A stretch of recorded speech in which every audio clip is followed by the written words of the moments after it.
आज यानी 8 जुलाई को सुप्रीम कोर्ट में नीट के मामले में सुनवाई हुई। सीजेआई डीवाई चंद्रचूड़ ने इस पूरे मामले को सुना और साथ ही एनटीए और केंद्र की नरेंद्र मोदी सरकार को कुछ जवाब दाखिल करने के लिए कहा।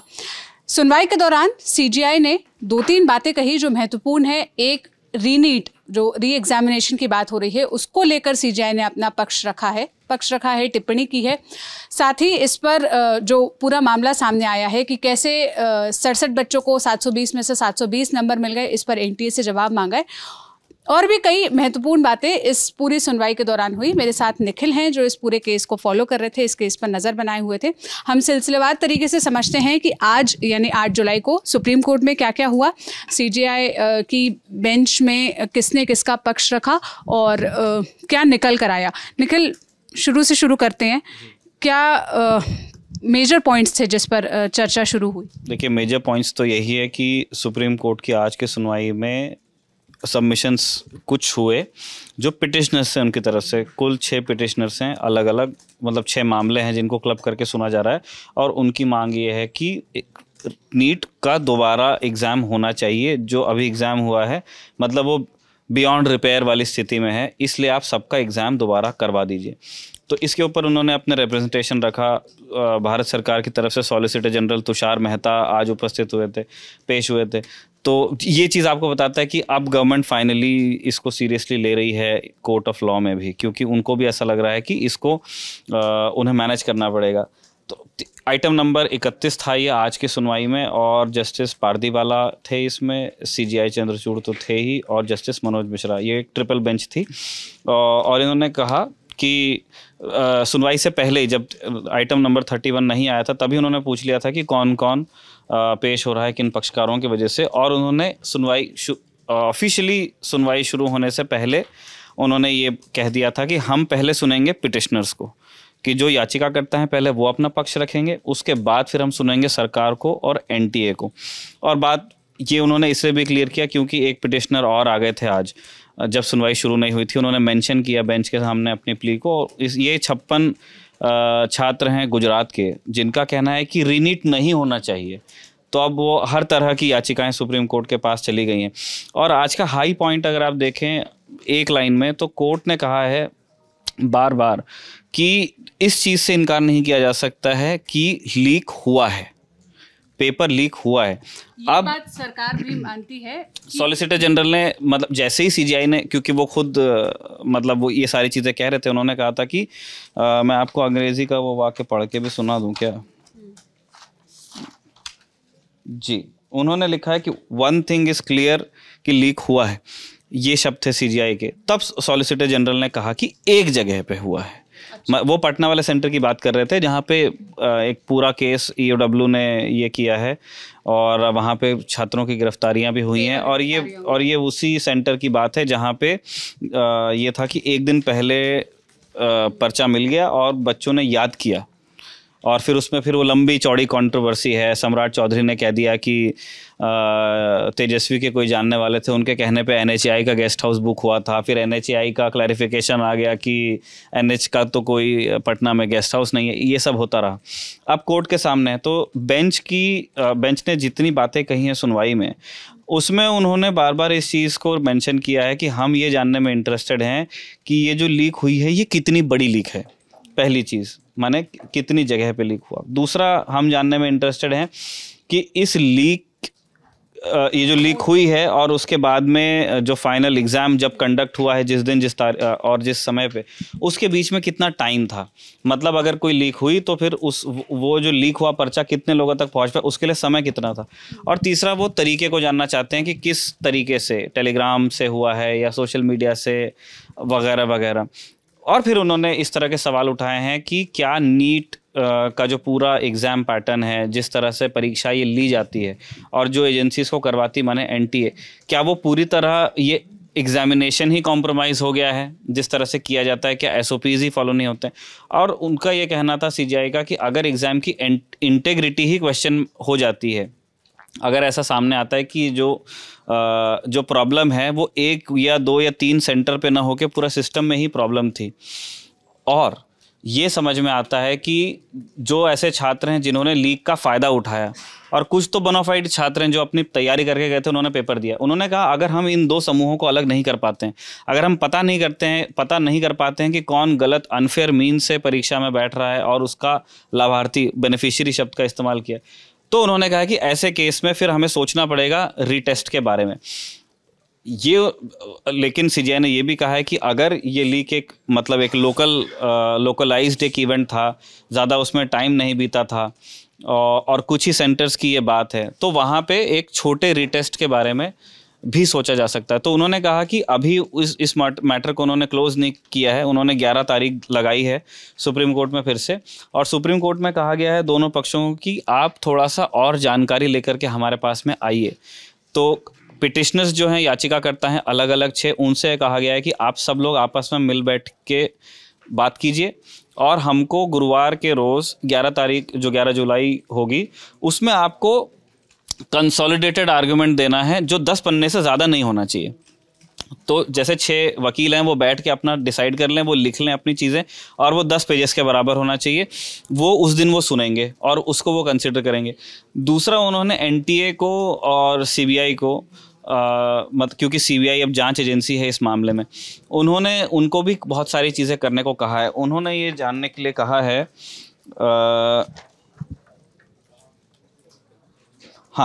उन्होंने ये जानने को कहा है कि हम पूरा तरीका जानना चाहते हैं कि किस तरह से एग्ज़ाम के पेपर्स हैंडल होते हैं। उन्होंने कहा कि हम जानना चाहते हैं प्रिंटिंग प्रेस कहाँ है इसकी, प्रिंटिंग प्रेस के पास डेटा कैसे जाता है कि ये इस बार का क्वेश्चन पेपर है, नीट यूजी का आपको छापना है, फिर एक बार पर्चा छपने के बाद फिर एनटीए को वापस कैसा मिलता है, वो लॉजिस्टिक्स उसके कैसे ऑपरेट होते हैं, क्या ट्रक में पेपर जाता है या रेल से जाता है या हवाई जहाज़ से जाता है, जाके कहाँ रहता है, बैंक में, जैसे एनटीए का सबमिशन था कि बैंक्स में रखे जाते हैं पेपर, वो कहाँ, फिर वो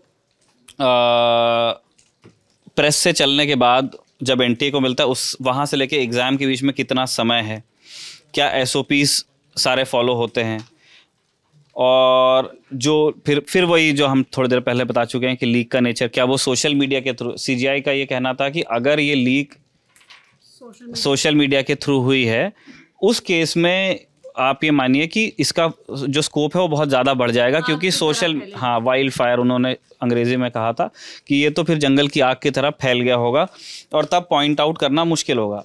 गवर्नमेंट ने भी अपनी तरफ से कुछ चीज़ें बताई हैं, सॉलिसिटर जनरल ने बहुत ज़्यादा कुछ कहा नहीं। आप सुनवाई के जो लाइव अपडेट्स हमने लाइव लॉ पे देखे, उसमें पिटिशनर जो हैं उसमें से एक काउंसिल ने ज़रूर अपनी बात की और उनका कहना ये था कि देखिए भाई, एग्ज़ाम की इंटेग्रिटी का सवाल है, इतने सारे 20 लाख बच्चों की किस्मत का सवाल है। एक और चीज़ बस मैं और जानना चाहूँगी, एक ये जो 67 बच्चों को 720 में से 720 मार्क्स मिले, वो पूछा था सीजीआई ने। सीजीआई ने पूछा था, तो वो जब वही मैं बताना चाह रहा था कि जो बातचीत में ज़्यादातर बातें हैं कुछ काउंसिल ने कही हैं जो याचिकाकर्ताओं की तरफ से थे, ज़्यादातर बातें सीजीआई ने कही क्योंकि सीजीआई बहुत सारी चीज़ें जानना चाहते थे। सीजीआई का कहना ये भी था कि हम ये भी जानना में इंटरेस्टेड हैं कि क्या ये एक मैटर ऐसा है जिसमें कोई एक्सपर्ट कमेटी बैठनी चाहिए, क्या इसे हमें सुनना भी चाहिए, क्योंकि वो एक्सपर्ट्स ऑफ वो कॉन्स्टिट्यूशनल लॉ हैं और यहाँ एक परीक्षा की बात हो रही है। तो उन्होंने कहा कि और यदि ऐसी कोई एक्सपर्ट कमेटी बैठी है जो इस मामले को देख रही है, तो उन्होंने नीट से कहा है कि आप माफ़ कीजिए एनटीए से कहा है कि अगली बार जब आप यहाँ पे आएंगे गुरुवार को, तो इस कमेटी का पूरा जितनी जो लोग इसमें बैठे हैं उन लोगों ने अभी तक के क्या फाइंडिंग्स की हैं और वो कहाँ तक अपनी जांच में पहुँचे, सब हमको बताइए। हम उस चीज़ को देखेंगे और हम तब ये भी देखेंगे कि क्या ये कमेटी अपना काम करते रह सकती है या इसमें हम कोई चेंज करवाएंगे। आप पूछ रहे थे 67 में 67, तो ये याचिकाकर्ता का कहना था। याचिकाकर्ताओं के 2 प्रिंसिपल आर्ग्यूमेंट्स है जिससे वो नीट की इंटेग्रिटी को क्वेश्चन कर रहे हैं। उनका पहला कहना है कि 67 बच्चे कैसे 720 में 720 लेके आएंगे परीक्षा, तो और उन्होंने उसका हवाला दिया है कि इससे पूर्व में 2020 से लेकर 2023 के बीच जो एग्ज़ाम्स हुई हैं उसमें कभी आए हैं, सब बच्चों के पूरे फुल मार्क्स भी आते हैं, लेकिन इतने 67 बच्चों के नहीं आए हैं। इसमें से 6 ऐसे हैं जो एक ही सेंटर से हैं जिनको ग्रेस भी नहीं मिला है। फिर वो ये भी कह रहे हैं कि आप पूरे एग्ज़ाम के ही रिज़ल्ट को अगर आप देखेंगे तो उसमें उन्होंने कहा है कि पिछले सालों का जो पैटर्न रहा है कि अगर मेरा 720 में से मैं 500 नंबर ले आता हूँ तो जो मेरा रैंक एक बॉलपार्क रेंज में आएगा कि 2000 से 3000, जो भी मैं उदाहरण के लिए कह रहा हूँ, इस बार वो कहीं और ही पहुँच गया है। इस बार बहुत ज़्यादा स्कोर करने वाले बच्चे भी, और इसीलिए ये केस आया भी है। इस केस में हमको ये समझना चाहिए कि बहुत बड़ी संख्या ऐसे बच्चों की है जो अनरिजर्व कैटेगरी से आते हैं। उनका नुकसान ज़्यादा होने की संभावना इसलिए क्योंकि जिनके पास कैटेगरी है वो कहीं ना कहीं कैटेगरी का लाभ लेंगे, जो राइट है उनका, उसमें कोई बुराई नहीं है। अब जो बच्चा ओपन कैटेगरी में बैठा है, ओपन कैटेगरी वाला बच्चा सोच के उसकी ये तैयारी रही होगी कि भाई हर कोई तो 720 में 720 मारेगा नहीं, तो उस बच्चे की तैयारी शायद 500, 550, 600 की रही होगी। या जो तैयारी 720 की थी उसको ऐसा लगा होगा कि मैं 500, 600 ला करके, मैं हूँ जनरल कैटेगरी से लेकिन मेरे माता पिता के पास उतना पैसा है नहीं कि मैं मतलब 1 करोड़ रुपए दूं। उसने सोचा होगा कि मैं एम्स पढ़ लूंगा या मतलब किसी सरकारी मेडिकल कॉलेज में। वो बच्चा अब पा नहीं रहा है वो गवर्नमेंट सीट को, अभी के रैंक के हिसाब से, काउंसलिंग तो हुई नहीं है। तो ऐसे बहुत बड़े लोगों की संख्या है। तो उन्होंने कहा है कि ये जो रैंकिंग इस बार आई है, अच्छा स्कोर करने वाले बच्चों का भी रैंक बहुत खराब आया है। तो ये 2 बड़े उनके प्रिंसिपल आर्गुमेंट्स हैं। और फिर लीक वगैरह की बात तो चीफ जस्टिस ने अपने आप ही, उन्होंने वो लगातार पूछ रहे थे पिटिशनर को भी और गवर्नमेंट को भी कि ये कहाँ कहाँ लीक हुआ है, कितना लीक हुआ है। तो गवर्नमेंट ने फिर बताया, जब ये बात आई कि 67 में 67, तो 67 में 67 वाली जब बात आई तो फिर गवर्नमेंट ने भी बताया कि हमने जो पहले 100 बच्चे हैं एग्जाम में परफॉर्म करने वाले, उनका डेटा एनालिसिस किया है और ऐसा नहीं है कि वो सब एक जगह से हैं। उन्होंने कहा कि 95 सेंटर्स पे ये बच्चे बैठे थे अलग अलग देश के, 56 सिटीज़ में ये 95 सेंटर्स थे और ये 56 शहर 18 स्टेट्स और यूनियन टेरिटरीज में। तो गवर्नमेंट का कहना था कि ऐसा नहीं है कि सारे टॉपर्स 1 या 2 सेंटर्स से निकल के आ गए हैं, ये पूरे देश में ही फैले हुए थे। और उसी के बाद फिर जब उन्होंने ये कहा तो लेकिन फिर सीजीआई ने उस बात को क्योंकि पकड़ लिया था कि नहीं भाई, एक बात तो साफ है, क्योंकि सॉलिसिटर जनरल ने एक्सेप्ट किया था कि एक जगह लीक हुआ है। फिर ये सारे जब दोनों तरफ के सबमिशन, लोग तो कम से कम एक सेंटर से फुल मार्क्स पाने वाले हैं। और फिर वो केस के स्कोप को लेकर के भी है। उन्होंने कहा कि भाई पिटिशन, जब ये बातें होने लगे कि नहीं ये उतना बड़ा नहीं है, तो जो याचिकाकर्ताओं के वकील थे उन्होंने कहा कि आप, वो सरकार और एनटीए से कह रहे थे कि आप दोनों बातें कैसे कहोगे। आप कह रहे हैं कि आपका कहना है कि पूरे देश में एग्जाम हुआ, पूरे देश से अच्छा स्कोर करने वाले बच्चे आ गए, लीक एक ही जगह हुआ, लेकिन फिर आप एफआईआर भी 6 शहरों में और 6 राज्यों में दर्ज कर रहे हो। पटना में एफआईआर है, दिल्ली में है, राजस्थान में, गुजरात में, महाराष्ट्र में, झारखंड में। आपने सीबीआई को भी जांच दे दी है और आप दिखवा भी रहे हैं, आपकी एक्सपर्ट कमेटी भी। तो उन्होंने कहा कि आप 2 में से एक बात बोलो, आप या तो ये कहो कि केस का स्कोप बहुत बड़ा है, या तो आप ये कहो कि एक बहुत ही लोकल लीक था और उसको वहीं के वहीं हमने प्लग किया और वो कुछ बच्चों के रिटेस्ट से वो बात चली जाएगी। तो कोर्ट का आज मैं मान के चल रहा हूँ कि कोर्ट ने आज बहुत समय दिया और करीब 24 लाख बच्चे इस एग्जाम में अपीयर हुए और नंबर ऑफ सीट्स 1 लाख कुछ के करीब है। तो कोर्ट ने आज बहुत सारा एल्बो रूम दिया है गवर्नमेंट को भी, और क्योंकि उनके खिलाफ कोई ऐसी बात नहीं। कोर्ट ने सिर्फ एक बात कही कि अगर हम नहीं पता कर पा रहे हैं कि जो लाभार्थी हैं इस गोरख धंधे के और जो बोनाफाइड स्टूडेंट है, अगर वो अलग नहीं कर पाते हैं, हम पाते हैं कि सिस्टम ही पूरा कॉम्प्रोमाइज़ हो गया है, तो एग्ज़ाम की इंटेग्रिटी इंटैक्ट नहीं है और हम रिटेस्ट के बारे में फिर सोचेंगे या रिटेस्ट की आवश्यकता पड़ेगी ऐसा। तो उन्होंने कहा कि गुरुवार को आप आइए, तो पहले अपनी जांच लेके आइए। एनटीए से उन्होंने कहा कि आप नेचर ऑफ लीक लेके आना, कहाँ लीक हुई वो लेके आना, और लैग ऑफ टाइम कितना है। मान के चलिए पेपर मेरे पास हाथ में अभी आ गया, तो उसके बाद कितने देर बाद, कितने घंटों बाद एग्ज़ाम हुआ है, ये किए। फिर उन्होंने सीबीआई से कहा है कि आपकी जांच जहां तक के पहुंची है, जितनी भी चीज़ें आपने की है, वो आप स्टेटस रिपोर्ट फाइल कीजिए गुरुवार को। आपने अन्वेषण के लिए क्या क्या किया है अभी तक के, और उसमें क्या क्या पता चला है और क्या क्या पता चलने का आपको अभी, मतलब अंडर प्रोसेस आप कितनी चीज़ें, ये सारा वो जानना चाहते हैं। और बाकी एक बड़ी इंपॉर्टेंट चीज़ और थी, बिल्कुल जब सुनवाई ख़त्म ही हो रही थी तब पिटिशनर्स की तरफ से कहा गया कि अभी तक के कॉम्प्रिहेंसिव रिजल्ट एनटीए ने डिक्लेयर नहीं किया अपनी वेबसाइट पे, और पिटिशनर्स का कहना था कि जब पूरा रिजल्ट ही आपने डिक्लेयर नहीं किया तो हम उसमें कैसे हम उसकी एक्सेल शीट बनाएंगे, कैसे हम उसमें डेटा साइंस लगाएंगे अगर उसके पैटर्न में कोई गड़बड़ है। तो सीजीआई ने कहा कि अभी गुरुवार को आने के पहले ये पूरा रिजल्ट अपलोड करके आना है और फिर हम उसको देखेंगे कि वो कैसा लग रहा है हमको। तो ये सारे हैं। आज मैं कहूँगा कि सरकार के पास अभी थोड़ा तैयारी के लिए समय आ गया।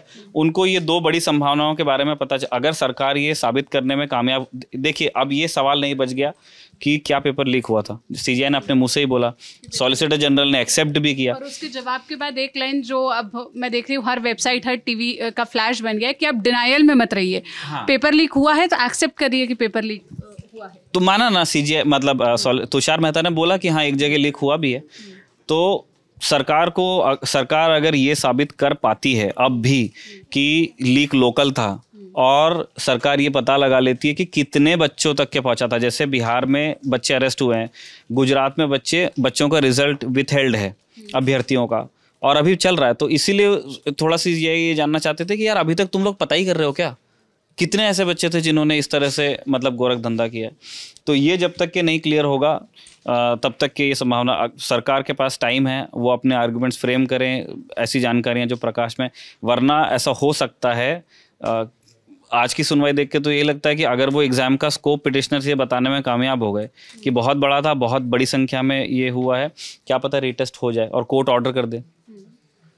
कोर्ट ने वैसे ये कहा कि एक छोटी प्रॉब्लम के लिए ऐसा एग्जाम दोबारा करवाना जिसमें 24 लाख बच्चों की किस्मत है, ये कोई बहुत अच्छा ऑप्शन भी नहीं है। लेकिन वो जानना चाहते थे कि अभी आप तो डॉक्यूमेंट्स और डिटेल लेके आइए, हम जानना चाहते हैं कि आप लोगों ने, और ज़्यादा सवाल उन्होंने गवर्नमेंट से किया आज। अब इसकी अगली सुनवाई जैसा निखिल ने बताया कि 11 जुलाई यानी गुरुवार को है। उसी दिन एनटीए और सीबीआई अपना जवाब दाखिल करेंगे। उसी दिन से पहले तक जो वेबसाइट है उस पर रिजल्ट अपलोड होगा, तब ये पता चलेगा कि कितने ऐसे स्टूडेंट्स हैं जिन लोगों का रीटेस्ट भी हुआ, उनके कितने मार्क्स आए, क्योंकि अब तक जो निखिल सबसे आखिरी पॉइंट रेज कर रहे थे कि अब तक मार्क्स किसी के नहीं पता चले, वो मेरिट लिस्ट में कहाँ आते हैं, इस बात की जानकारी तो आ गई है। तो ये तमाम जानकारियाँ हमें गुरुवार तक मिलेंगी। गुरुवार को जो भी अपडेट आएगा हम इसी तरह से आसान भाषा में आप तक पहुंचाने की कोशिश करेंगे। आप इस मसले पर क्या कहना चाहते हैं, हमें कमेंट में अपनी राय ज़रूर बताइएगा। कैमरे के पीछे मेरे साथी विजय थे, मैं सोनल हूँ। ललित टॉप देखते रहिए। शुक्रिया।